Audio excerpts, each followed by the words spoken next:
The ugly lion was born in such a dramatic way that even nature tried to pretend it didn't happen. The clouds covered the sun out of secondhand embarrassment. The wind changed direction to avoid responsibility, and a nearby rock quietly whispered, "Not my problem." His mother looked at him, looked away, looked back again just to be sure, and then sighed, the kind of sigh usually reserved for people who realize they've booked a non-refundable ticket to a bad place.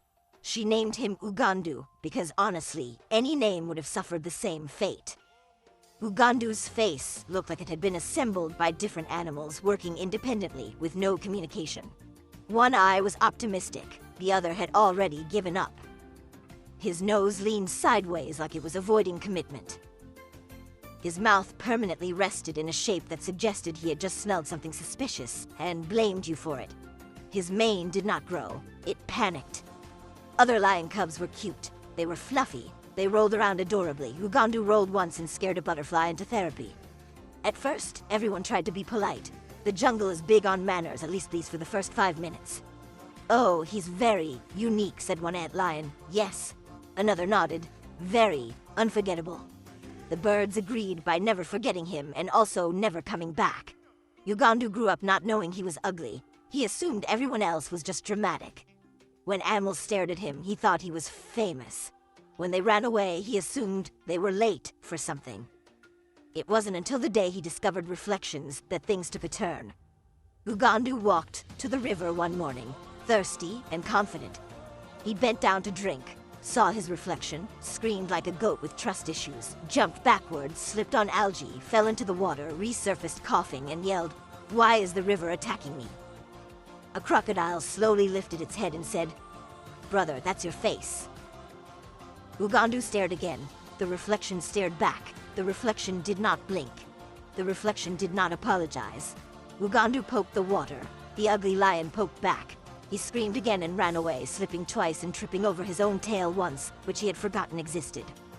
From that day onward, Ugandu avoided shiny things, rivers, lakes, smooth stones, beetles with confidence, the moon on clear nights, and one suspiciously polished tortoise. He once saw his shadow at sunset and tried to fight it until night fell, and the shadow escaped. School was not kind to Ugandu. Lion school taught cubs how to roar, hunt, stalk, and coordinate. Ugandu roared once and caused a teacher to faint. "Use your diaphragm," the teacher said gently. Ugandu tried again. A nearby tree uprooted itself. Hunting practice was worse. Lions were supposed to move silently. Ugandu's face alone made noise. Gazelle saw him from miles away and started running preemptively, sometimes in the wrong direction, sometimes straight into trees. One gazelle stopped mid-run, turned back, stared at Ugandu and said, "I'm not even scared. I'm just confused." Socially, Ugandu struggled. Other cubs played games like who can roar the loudest and who has the best mane. Ugandu lost both before participating. When he tried to make friends, the conversations went like this. "Hi." Other cub, "Oh, it's just you." "Just me?" "Yeah, just wow." Lionesses were polite but distant. When Ugandu smiled at them, they remembered urgent appointments. One lioness once said, "I need to go, think alone forever."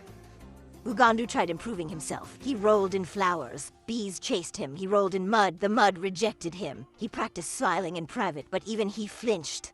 Still, Ugandu had hope. Big hope. Dangerous hope. He wanted to be king. The old Lion King announced that one day he would choose a successor. Every lion practiced roaring, standing tall and looking majestic. Ugandu practiced not tripping. He rehearsed speeches in front of rocks. "Fellow lions," he began confidently. The rock cracked. "Okay. Wrong audience." He practiced in front of zebras. They ran away before he finished blinking. On the day of the gathering, all animals assembled. The air was tense. The sun shined dramatically. Ugandu walked forward, tripped on nothing, recovered badly, and began speaking. "I believe I should be king," he said. Silence. A monkey squinted.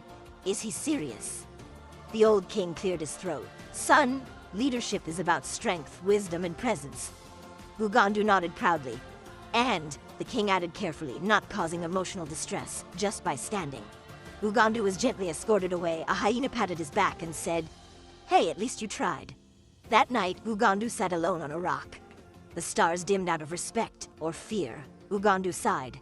"Maybe I'm not meant to be admired," he said. "Maybe I'm meant to be something else." That's when he heard screaming. A hyena was stuck in a thorn bush, panicking and shouting insults at the bush.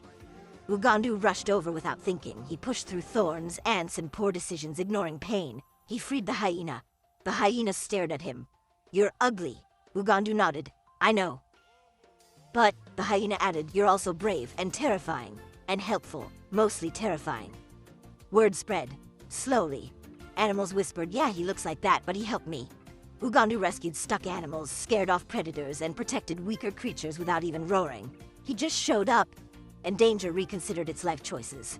One day, rival lions invaded the territory. Big, muscular, confident lions marched in, until Ugandu stepped out of the bushes. They froze. One whispered, "What is that?" Ugandu smiled. They screamed and ran. One ran into a tree. Another apologized to the ground. From then on, Ugandu became the jungle's unofficial protector. Children stopped crying when they saw him, mostly because they fainted, but parents felt safe. Eventually, the old king called him back. "You may not be handsome," the king said, "but the jungle listens to you." Ugandu blinked.